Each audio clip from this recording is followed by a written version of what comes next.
Pak Ludin, selamat malam. Malam.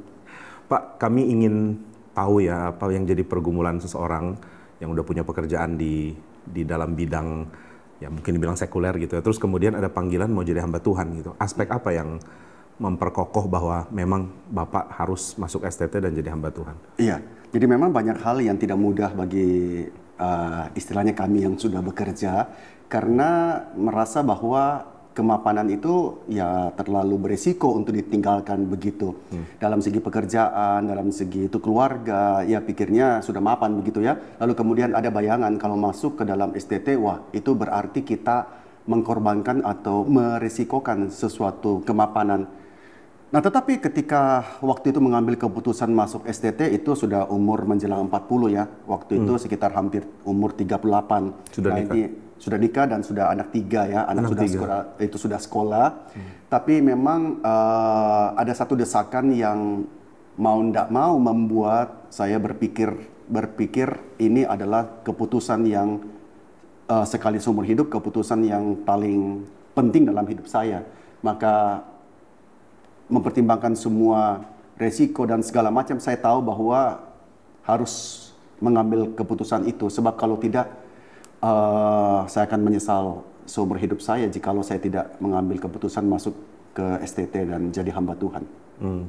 Itu apakah ada momen misalnya ikut KKRK atau Speak Pak Tong atau apapun itu gitu?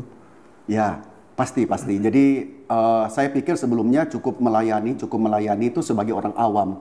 Cukup melayani, jadi misalnya pergi, saya ikut pelayanan Pelsis, itu pelayanan siswa ke sekolah-sekolah, dan saya mengatakan bahwa kan cukup saya juga bisa tanda petik berkhotbah, mengajar anak-anak itu. Lalu kemudian saya ikut KKR regional, mulai dari Toraja, kemudian di Sumatera Utara, pergi ke Sumba, pergi ke Kalimantan. Saya merasa bahwa itu cukup, kan saya juga toh berkhotbah. Itu pergi-pergi itu dalam rangka KKR regional? Iya, dalam rangka itu KKR regional, lalu kemudian ketemu anak-anak, berkhotbah, juga calling gitu ya, menantang siapa yang mau menyerahkan diri atau yang mau percaya Yesus, lalu kemudian yang mau jadi hamba Tuhan, itu satu tantangan. Tetapi lama-lama saya terus merasakan bagaimana ya, saya terus menantang orang jadi hamba Tuhan, tetapi sendirinya masih mengeraskan hati, tidak mau menjadi hamba Tuhan begitu ya. Dan masih merasa diri bahwa cukuplah dengan pelayanan sebagai awam. Nah, itu terus membuat saya bertanya, membuat saya menggumulkan apakah memang harus menjadi hamba Tuhan full time. Jadi udah ada gangguan mungkin apa namanya bukan godaan juga ya, desakan ya mungkin, desakan hati yang udah cukup lama berarti. Iya. Sebenarnya dari masih kuliah dulu ya, dan memang saya tidak merasa yakin bisa menjadi hamba Tuhan karena banyak hal yang menjadi tipikal hamba Tuhan bagi saya itu tidak ada pada diri saya. Jadi saya merasa bahwa ya itu mungkin hanya sekadar satu cetusan hati yang tidak berdasar gitu kan ya. Dari masa mulai kuliah lalu kemudian ada hamba Tuhan yang mengatakan apakah kamu tidak mempertimbangkan masuk sekolah teologi? Saya mengatakan tidaklah, saya juga tahu dengan latar belakang yang masa kecil saya yang gagap dan juga kemampuan yang lain yang saya rasa tidak ada. Tipikal hamba Tuhan harusnya tidak seperti itu. Jadi saya mengatakan bahwa tidaklah, saya tidak punya panggilan jadi hamba Tuhan. Dan selama bertahun-tahun ya saya terus mencoba melarikan diri daripada desakan itu. Ya selalu mengatakan bahwa tidaklah, saya tidak memiliki panggilan seperti itu. Terus bisa desakannya muncul dan menang tuh gimana? Ya, jadi bahkan selama beberapa tahun setelah menikah, lalu kemudian saya bekerja dalam kesibukan dalam pekerjaan itu, saya mulai tidak terlibat dalam banyak pelayanan. Bahkan pernah satu masa itu sebenarnya nggak ada pelayanan karena juga tidak kenal siapa-siapa di itu GRII ya. Saya merasa ya sudah, hidup saya ya seperti ini aja. Yang penting saya jadi orang Kristen yang ya tanda petik saya merasa baik gitu ya. Pergi ke gereja setiap minggu, kemudian kerja ya dari Senin sampai Jumat, lalu memperhatikan itu keluarga. Saya rasa ya itu cukup begitu. Tapi Tuhan menempatkan mulai dalam pelayanan sekolah minggu waktu itu, mulai saya melihat anak-anak itu mengajar mereka dengan susah payah persiapan karena memang ya keterbatasan sebagai seorang awam. Tapi di situ mulai melihat loh, kok ada sesuatu hal yang memberikan sukacita ketika mengajarkan firman Tuhan pada anak-anak. Lalu pelan-pelan masuk ke dalam yang tadi saya sampaikan, itu pelayanan siswa, berjumpa dengan anak-anak sekolah, kemudian itu pelayanan-pelayanan penginjilan, misalnya ke rumah sakit, segala macam. Kok ada sesuatu hal yang seperti Tuhan memberikan sesuatu, tapi kenapa saya tidak memaksakan lebih jauh lagi untuk bisa melayani lebih luas? Nah, seringkali saya mencoba mengatakan, itu cukup gitu ya. Cukup, Tuhan pasti nggak nuntut lebih kok. Seperti ini aja gitu. Tapi kenapa setiap kali saya mengatakan seperti itu, Tuhan membawa pada satu pelayanan yang kok Tuhan seakan-akan memperlihatkan bahwa kamu bilang cukup ya, ternyata kamu bisa kerjakan yang lebih. Akhirnya saya terus bergumul dengan itu sampai ya dalam satu momen itu saya mengambil keputusan itu untuk masuk sekolah teologi ya. Pada umur hampir 38 tahun. Ya, 38 tahun waktu itu.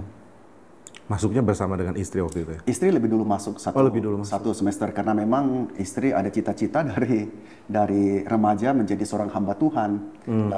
Lalu ini ya kemudian dalam pengaturan Tuhan tentu akhirnya waktu lulus SMA tadinya mau langsung masuk sekolah teologi ya, tapi akhirnya masuk ke bidang lain begitu. Dan setelah melewati tahun yang cukup panjang, akhirnya setengah semester lebih awal masuk sekolah teologi. Dulu istri pernah mengatakan, waktu kami pacaran ingin mendapatkan seorang suami hamba Tuhan. Ketika menikah, saya tertawa, saya mengatakan cita-citamu tidak terkabul. Itu doamu tidak jauh dijawab Tuhan. Tetapi ya sepertinya Tuhan bercanda dengan caranya sendiri ya. Ternyata dia yang menang ya. Yes. Iya. Ada kekhawatiran nggak dari keluarga, dari istri atau dari anak-anak waktu Pak Aludin masuk sekolah teologi? Kalau istri tidak, karena memang sudah mau masuk sekolah teologi ya. Ya anak-anak, ya mungkin mereka tentu sudah studi, tentu sudah sekolah ya. Ya paling besar waktu itu SD sih ya, sudah SD kelas, kalau nggak salah kelas 6 begitu. Lalu yang paling kecil memang masih kecil waktu itu, masih belum masuk SD. Ya tentu pasti ada mulai terpikir seperti itu ya. Seperti itu, tapi saya bersyukur bahwa tidak banyak, dalam arti kami harus menjelaskan, kami harus banyak memberitahu bahwa kira-kira hidup kita akan seperti apa, enggak. Jadi akhirnya ya cukup ya Tuhan pimpin bisa cukup mulus untuk masuk sekolah teologi ya begitu, dan juga studi yang saya pikir bakal sangat dalam umur seperti ini sudah lama tinggalkan bangku sekolah, apakah sanggup untuk mengikuti itu kan ya. Dan puji Tuhan bahwa memang Tuhan kasih juga teman-teman yang sangat support gitu ya di kampus, jadi sehingga bisa melalui kuliah dengan tanda petik dengan penuh sukacita gitu ya. Kenapa tanda petik? Enggak, kan banyak orang bilang sekolah STT itu kan ya berat lah, dengan wajah muram dilalui gitu kan ya. Tapi Tuhan kasih teman-teman yang ya juga bisa saling bercanda, iseng begitu apa segala macam. Jadi menikmati waktu-waktu itu berlalu, dan juga kan banyak teman-teman yang seperti Bang Jimmy lah begitu kan ya. Ya akhirnya bisa mendorong untuk itu menikmati kuliah itu. Oke, jadi nggak perlu tanda kutip lah ya. Oh, nggak perlu, ini tanam cuma pas angkat saja. Ada nggak periode yang mungkin bikin Pak Aludin berpikir, wah ini kayaknya salah melangkah nih, dan udah terlanjur tinggalkan kerja? Ya saya agak ini sih, sebenarnya waktu masuk itu agak play safe sih. Agak play safe. Dan dalam arti begini, kaki tidak cemplung benar-benar, karena apa? Saya ngambilnya MCS waktu itu. Saya kan pikir saya ingin sebagai orang awam yang diperlengkapi sajalah gitu kan ya. Saya melihat banyak para majelis kita yang juga ambil studi MCS gitu ya. Dan itu sebagai sarana sebagai orang awam diperlengkapi. Toh saya sebagai orang awam, saya diperlengkapi, ya kan nggak salah, saya terjun dalam pelayanan, segala macam begitu. Tapi setelah kuliah, kok saya menikmati kuliah itu. Dan saya mengatakan, kok udah mau selesai. Udah saya perpanjang lagi deh, ambil MDiv waktu itu, supaya lebih banyak mata kuliah. Akhirnya, ya saya entah bagaimana ditempatkan praktek. Loh, kalau praktek kan berarti sudah... Ini kecemplung ini. Kecemplung. Ya sudahlah, saya bilang saya jalani praktek lagi. Apa itu praktek weekend? Toh nggak ada salahnya. Habis itu kan namanya juga pelayanan. Kalau tidak jadi hamba Tuhan full time juga nggak masalah gitu kan ya. Tapi itulah pimpinan Tuhan. Ya saya mengatakan Tuhan tidak langsung menempatkan jauh ke depan, tapi Tuhan menempatkan satu step demi satu step begitu sampai akhirnya pimpinan Tuhan itu makin jelas. Sepanjang studi ada minat apa yang Pak Aludin mulai pikir Tuhan sudah mulai tanamkan gitu? Apakah di bidang gereja kah atau studi bidang tertentu misalnya teologi kah atau sejarah atau biblika atau apapun? Iya. Jadi saya waktu dulu terpikir bagaimana bisa menjadi seorang pemberita Injil dalam arti seperti kakek regional ya, berkhotbah pada anak-anak dan juga saya tidak tahu apakah penggembalaan itu menjadi bagian yang cocok begitu kan. Saya mendengar pernah seorang dosen kami, seorang hamba Tuhan senior ketika mengajar, dia pernah mengatakan bahwa dulu dia tidak kepingin jadi gembala sidang. Dia merasa cukup dia studi, lalu kemudian dia melayani dengan pengetahuan teologi dia, entah mungkin ngajar, entah menginjili, tapi tidak terpikir menjadi seorang gembala sidang. Sampai akhirnya ditempatkan menjadi gembala sidang, dan disitulah perlahan-lahan mulai menikmati bagaimana pimpinan Tuhan, menikmati melayani itu jemaat, dan waktu kemudian ditempatkan sebagai seorang gembala sidang di Surabaya, disitulah saya ingat akan apa yang disampaikan oleh hamba Tuhan tersebut. Lalu kemudian saya mengatakan kalau Tuhan memang memimpin untuk jadi gembala sidang, maka Tuhan pasti memberikan satu kegairahan, satu sukacita untuk boleh melayani sebagai seorang gembala sidang. Dan saya kira itu bukan sesuatu hal yang saya jauh-jauh hari pikirkan, karena memang dari dulu tidak terpikir tanda petik menggembalakan sebuah gereja. Kok tanda petik melulu ya? Nanti kita petik aja ini pohon ini. Iya, tidak terpikir untuk menggembalakan sebuah jemaat. Tapi sekali lagi saya mengatakan bahwa pimpinan Tuhan dalam pelayanan itu betul-betul satu step demi satu step. Sampai hari ini ya sudah masuk tahun ke-7 ya. Itu pelayanan sebagai itu gembala sidang. Balik ke studi dulu. Ketika misalnya ada orang mau masuk sekolah teologi tapi mau melangkah tuh takut karena kayaknya ngeri sekali loh di kelas, terus kayaknya dosen level yang ngomongnya pun saya mungkin nggak ngerti gitu. Itu untuk jawab orang ini gimana ya kan? Nah itu kan itu juga ketakutan saya, karena kalau anak-anak muda mereka masuk sekolah teologi ya mereka mungkin ya merasa masih fresh, tahun-tahun masih panjang, mereka ada pergumulan mau banting setir juga. Ya oke lah di itu kemudian hari begitu kan ya. Tapi ini kan artinya ya umur sudah segini memang itu panggilan itu harus jelas. Nah bagaimana kalau ternyata sudah masuk sekolah teologi ya, ternyata nggak sanggup, ternyata nggak mampu. Itu tentu ada kekhawatiran seperti itu. Tapi sekali lagi satu bagian yang saya selalu ingat dari kisah Alkitab itu ya yang sangat menyentuh ialah bagaimana orang-orang Israel ketika mereka mau masuk ke tanah Kanaan menyeberangi sungai Yordan, air daripada sungai Yordan itu berhenti hanya setelah kaki para imam menjejak ke sungai itu kan. Jadi harus melangkah dulu baru kemudian melihat bagaimana Tuhan bekerja memimpin kita. Maka dari hal itu saya pikir ya kita harus mulai melangkah dulu, sebab kalau kita tidak melangkah kita seringkali tidak melihat bagaimana Tuhan memimpin kita. Dan setelah melangkah dan benar-benar masuk, memang semengerikan itukah atau ternyata cuma tidak hoax? Ternyata tidak. Dulu saya ketika dengar orang-orang belajar bahasa Ibrani, bahasa Yunani, kok rasanya mengerikan sekali ya. Belajar sesuatu bahasa kuno begitu. Apa sanggup belajar seperti itu? Kemudian belajar lihat itu mahasiswa teologi itu belajar musik, apalagi saya tidak punya latar belakang musik, itu sangat mengerikan begitu kan, sangat mengerikan. Tapi ternyata setelah masuk dan menikmati, bahkan ya ketika belajar musik sempat juga diragukan begitu ya, itu ada yang menanyakan, wah Bapak tidak kesulitan untuk mengikuti materi pelajaran gitu kan ya. Saya menanggapi, saya mengatakan ya puji Tuhan, bersyukur ya masih sanggup mengikuti. Lalu bahasa Ibrani, bahasa Yunani ternyata enjoy. Apalagi Tuhan kasih teman-teman kelas yang wah sangat hidup, sangat bisa bersama-sama kita menyelesaikan materi demi materi, dan akhirnya tidak terasa semuanya selesai kok.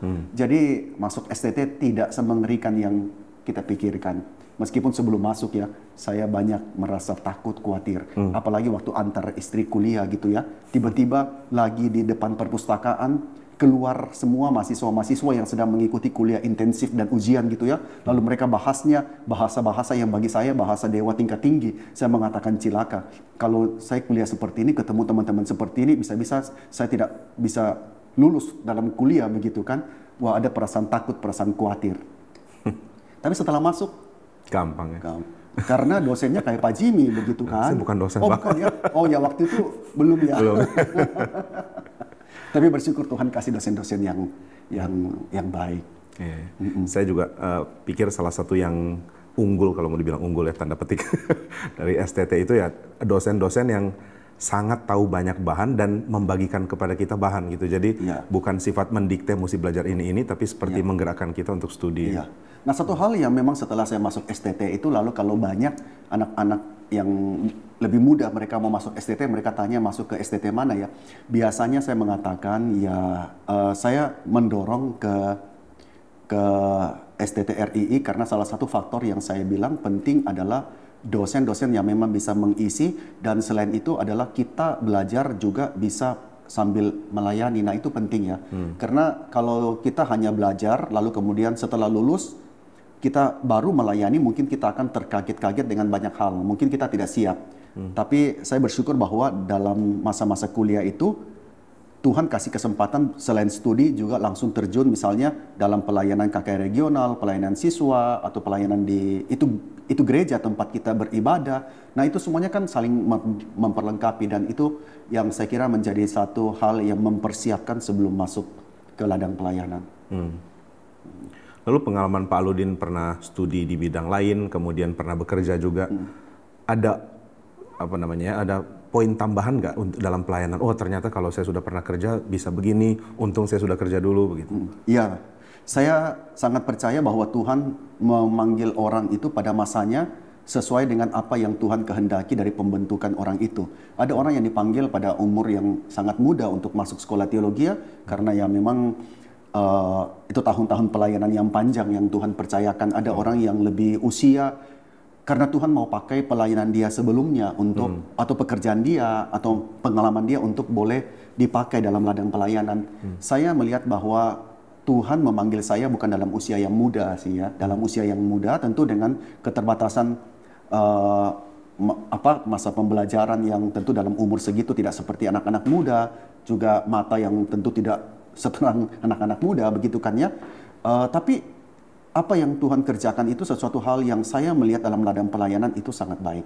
Jadi Tuhan memberikan kesempatan untuk studi di bidang lain. Saya dulu kuliahnya di Fakultas Ekonomi. Saya belajar dan kemudian saya masuk kerja di dunia perbankan, kemudian di dunia IT, ya bukan programmer ya, tapi bagaimana itu presentasikan satu software atau segala macam. Kemudian bersama-sama teman pernah merintis usaha. Semuanya itu hal yang sangat berguna untuk kemudian ketika masuk dalam ladang pelayanan, bagaimana memahami orang lain, bagaimana memahami dunia mereka, bagaimana juga memperhatikan administrasi gereja, bagaimana melihat kaitan antara apa yang dikerjakan dalam gereja itu dengan urusan-urusan yang lain. Misalnya kalau mengenai urusan itu pembangunan, pengurusan izin, apa segala macam. Paling tidak ada satu konsep yang pernah kita dulu tahu dan itu bisa Tuhan pakai di dalam itu pelayanan ya. Dan saya kira itu sangat membantu. Itu adalah bagian daripada pembentukan yang Tuhan sudah siapkan sebelum masuk ke sekolah teologi. Saya percaya mereka yang masuk sekolah teologi pada umur yang mereka sudah bekerja tentu ada hal yang menjadi satu pengalaman yang Tuhan berikan yang akan memberikan faedah yang lain dalam pelayanan. Jadi ya memang beda ya, ada yang dipanggil di usia lebih muda, ada keuntungan jangka pelayanan lebih panjang, tapi yang dipanggil agak lebih belakangan ya ada pengalaman yang nanti akan dipakai gitu ya. Iya, sangat perlu sih. Dan saya lihat juga bahwa mereka yang sudah usia, yang sedang bergumul masuk sekolah teologi ya, saya sangat encourage sih kalau itu panggilan Tuhan yang jelas, jangan khawatir dan Tuhan bisa pakai pengalaman-pengalaman kerja mereka, berelasi dengan bermacam-macam orang, itu akan memperkaya itu pengalaman, itu pelayanan di ladang yang Tuhan percayakan. Setelah berapa tahun menjadi gembala sidang? Dari 2016. Ada poin apa Pak yang Bapak pikir jadi kunci untuk memahami sebenarnya melayani sebagai hamba Tuhan itu apa? Iya. Jadi setelah pelayanan di itu sebagai gembala sidang, waktu itu saya kemari sebagai gembala sidang memang tidak ada pelayanan sama sekali sebelumnya. Jadi belum pernah pelayanan di cabang manapun juga. Tentu ketika kemari penuh dengan satu kegentaran ya. Apa yang harus saya kerjakan? Saya belum punya pengalaman memimpin PA secara rutin. Saya belum punya pengalaman untuk berkhotbah secara rutin setiap minggu. Apa yang harus saya itu berikan kepada jemaat? Itu betul-betul menjadi satu hal yang sangat mengkhawatirkan diri sendiri ya. Dan justru itu membuat saya betul-betul bergantung, berserah Tuhan mau pimpin seperti apa, biarlah Tuhan nyatakan itu dan saya taat. Dan akhirnya boleh menikmati perjalanan bersama dengan Tuhan itu betul di dalam setiap momen by momen gitu. Kadang-kadang mungkin ya, jikalau saya sudah punya pengalaman pelayanan di tempat lain, jangan-jangan ya saya memakai satu ya itu paradigma pelayanan di tempat lain atau memakai pengalaman di tempat lain, itu menjadi sesuatu hal yang bisa jadi lebih penting daripada pimpinan Tuhan. Nah, saya bersyukur bahwa dalam semua pimpinan Tuhan sebagai hamba Tuhan itu betul-betul banyak hal yang baru yang dipelajari. Dan satu hal saya bersyukur bahwa ada kesulitan tentu, ada sesuatu hal yang juga mungkin mengejutkan dalam ladang pelayanan, tetapi semua itu memperkaya pelayanan hamba Tuhan. Dan saya akhirnya belajar bahwa jangan terkaget-kaget, jangan merasa panik jikalau sesuatu hal yang di luar ekspektasi terjadi. Karena akhirnya setelah 6 tahun lebih berlalu, itu masuk pada tahun ke-7, saya melihat setiap hal yang terjadi itu pasti ada pembelajaran yang Tuhan berikan. Dan itu pelan-pelan kita bisa enjoy, kita bisa menikmati. Ya bukan dalam arti kita ini ya super power atau punya kemampuan untuk itu, enggak. Tapi bagaimana kita melihat Tuhan bekerja. Kan pernah Pak Tong mengatakan bahwa pelayanan itu ialah bukan saya utamanya melakukan sesuatu bagi Tuhan, tetapi bagaimana saya melihat Tuhan bekerja. Nah itu yang saya terus ingat, dan di pelayanan saya menikmati itu, menikmati melihat Tuhan bekerja pada setiap momen. Pengalaman apa yang paling kasih kesan Pak dalam hal menjadi gembala atau melayani sebuah cabang? Adalah keunikan daripada jemaat, keunikan daripada setiap pelayanan. Di situ saya mulai belajar bahwa setiap cabang itu tidak ada hal yang sama. Setiap cabang memiliki keunikan, memiliki kelebihan, kekurangan masing-masing. Kita tidak bisa memakai pengalaman di cabang yang lain, kemudian kita berharap hal yang sama terjadi di cabang kita. Lalu kita tidak bisa mengharapkan jemaat juga memiliki misalnya minat yang sama dengan jemaat yang di tempat lain. Tetapi Tuhan memberikan keunikan kepada setiap jemaat di dalam kelebihan mereka, tentu ada juga kekurangan mereka. Demikian pula sebagai hamba Tuhan, kita ada kelebihan yang Tuhan berikan untuk boleh melayani, tetapi kita juga ada kekurangan yang kita harus belajar. Maka itulah yang kemudian saya sangat belajar bagaimana relasi dengan jemaat dan kemudian mengembangkan pelayanan. Ada pelayanan yang kita lihat di tempat lain kok begitu berhasil ya. Kita mau pelayanan itu juga ada di tempat kita, tapi kok ternyata tidak. Di situ kita harus belajar menerima bahwa pelayanan yang Tuhan mau untuk kita kerjakan, saya kerjakan misalnya di cabang yang Tuhan tempatkan itu adalah pelayanan yang memang unik untuk cabang tersebut. Kayak Pak Jimmy di Bandung, tentu kita tidak bisa mengerjakan hal yang sama begitu kan ya. Tapi Tuhan akan memperkaya itu pelayanan kita dan juga itu jemaat melalui pengalaman demi pengalaman, melalui interaksi kita. Dan itu hal yang saya itu sangat itu pelajari itu selama masa-masa sebagai gembala sidang. Maksudnya adakah contoh kasus misalnya pernah ketemu orang yang gila kah, atau mau bunuh diri kah, atau apapun itu ya yang kayaknya berkesan sekali, dan nggak harus itu ya, cuma maksudnya contoh pengalaman yang Bapak sendiri alami gitu yang bikin Bapak merasa ini orang belajar teologi harus tahu dulu nih, kalau enggak nanti nggak siap gitu, ada nggak? Iya, pasti banyak Pak, pasti banyak. Berhadapan dengan orang-orang yang mungkin salah mengerti kita, berhadapan dengan orang-orang yang mungkin kecewa dengan kita, lalu dia meninggalkan itu gereja, tetapi kemudian satu hari dia boleh akhirnya melihat bagaimana sebenarnya Tuhan kerjakan sesuatu itu melalui hamba Tuhan dan dia kembali ke gereja. Di situ saya melihat banyak hal bahwa ya hamba Tuhan memang perlu belajar. Masuk STT, kita jangan mengira bahwa dengan semua pengetahuan teologi kita itu sudah cukup. Tetapi kita perlu mempelajari bijaksana dari Tuhan yang Tuhan itu berikan ya. Kayak misalnya menghadapi persoalan rumah tangga orang. Nah itu kan ada hal-hal tertentu yang tidak ada dalam materi pembelajaran kita waktu di STT. Atau menghadapi orang yang ya dengan karakternya yang unik, yang tanda petik bisa menjadi gangguan dalam itu pelayanan, bagaimana kita menghadapi semuanya itu. Nah ini hal-hal yang tidak ada dalam STT. Tetapi itu saya kira masing-masing hamba Tuhan akan mengalami beda-beda kasus. Saya percaya ada yang menghadapi kasus yang sangat berat, ada yang menghadapi juga kondisi daripada itu jemaat yang mungkin terpecah atau segala macam. Tapi semuanya itu akan menjadi anugerah Tuhan buat hamba Tuhan boleh dibentuk ya. Dibentuk dan itu belajar banyak hal.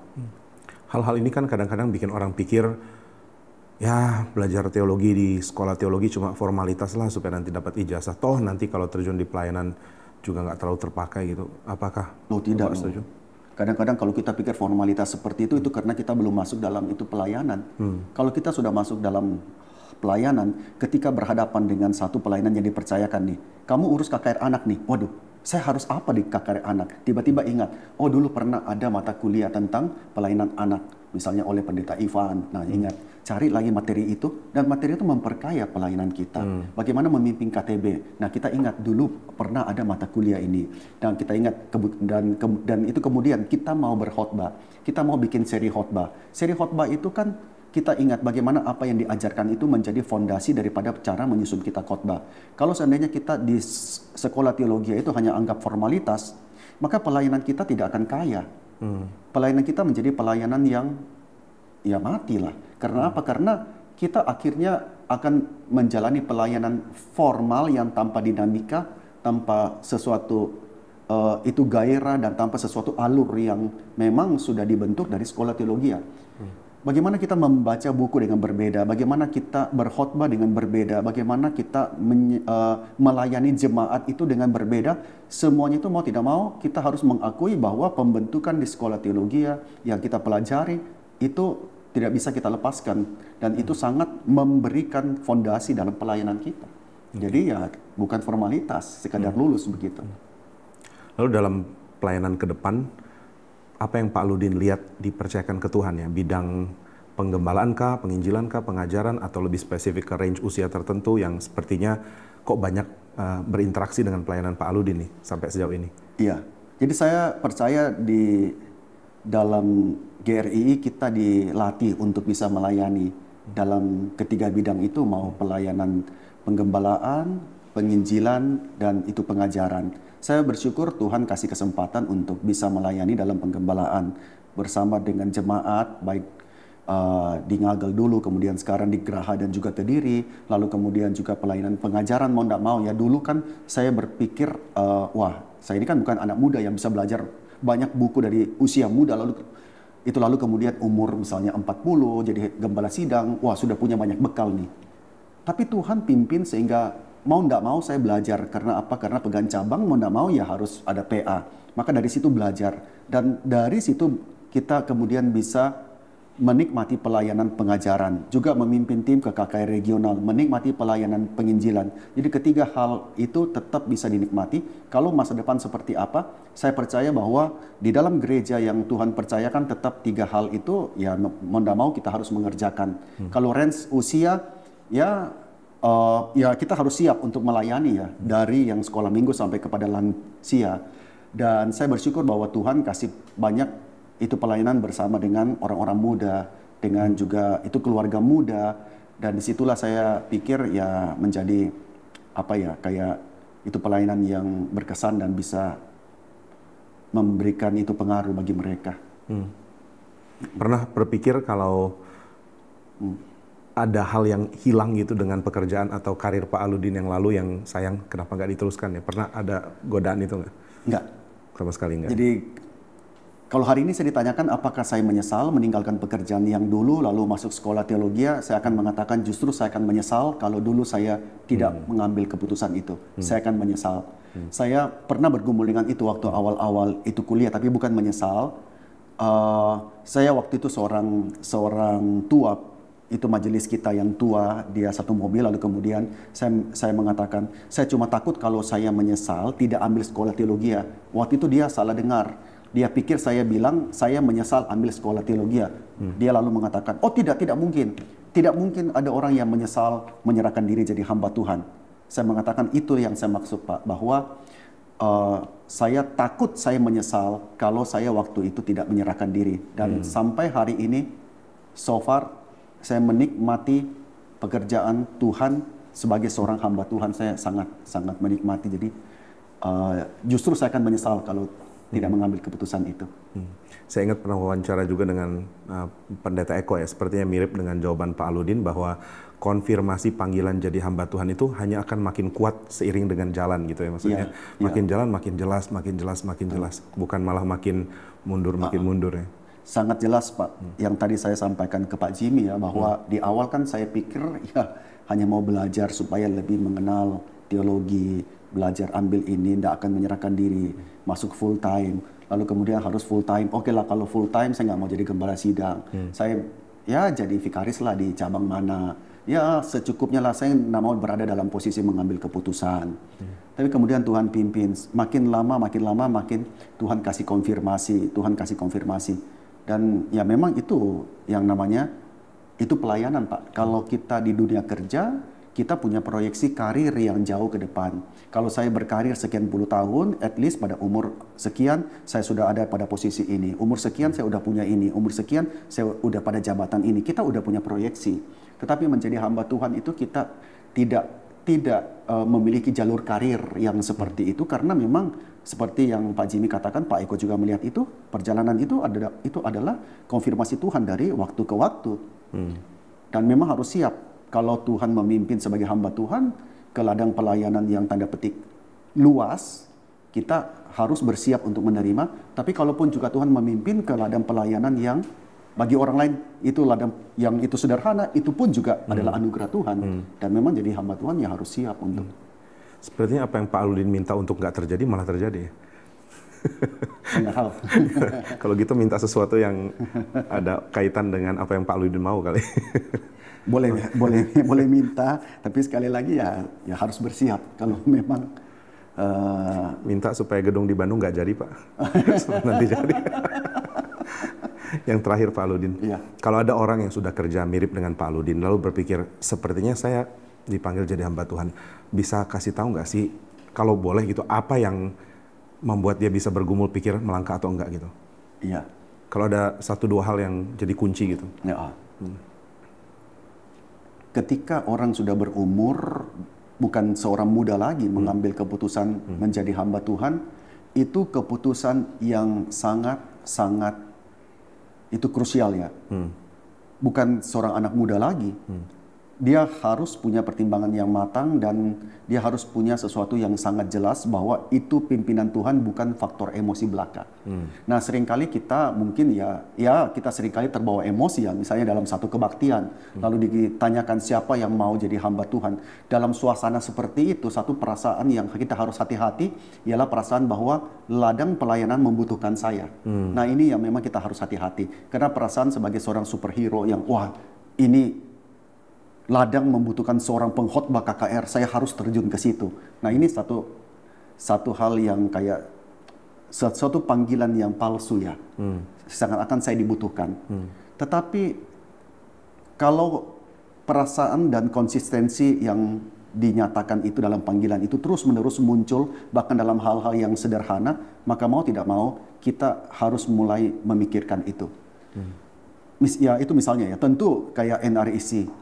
Misalnya Pendeta Stephen Tong mengatakan, siapa yang mau menyerahkan diri jadi hamba Tuhan?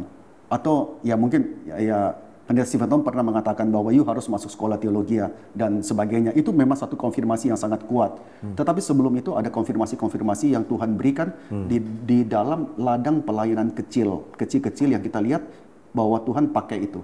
Misalnya di dalam kebaktian penghiburan atau dalam orang kedukaan, terus kita datang, kita berbicara sama mereka, kita mendoakan mereka, dan kemudian mereka mengatakan, terima kasih Pak, saya sangat dikuatkan karena bagian ini memberikan penghiburan di tengah kedukaan saya. Nah itu satu konfirmasi kecil bahwa Tuhan pakai perkataan kita untuk boleh memberikan kekuatan. Atau orang yang sedang bergumul, mereka depresi, mereka bunuh diri, hendak bunuh diri, tapi Tuhan pakai kehadiran kita untuk memberikan kekuatan bagi mereka. Nah di situ kita harus sudah mulai berpikir, apakah Tuhan mau saya seperti ini saja, atau Tuhan mau saya melangkah lebih jauh? Dari konfirmasi-konfirmasi kecil itu kita akhirnya makin melihat jelas pimpinan Tuhan. Oke. Ya. Pak Ludin, terima kasih untuk kesaksian, sharing ceritanya. Ya, thank you, Tuhan Pak berkati Jimmy. pelayanan Bapak. Thank you, Pak Jimmy. Iya.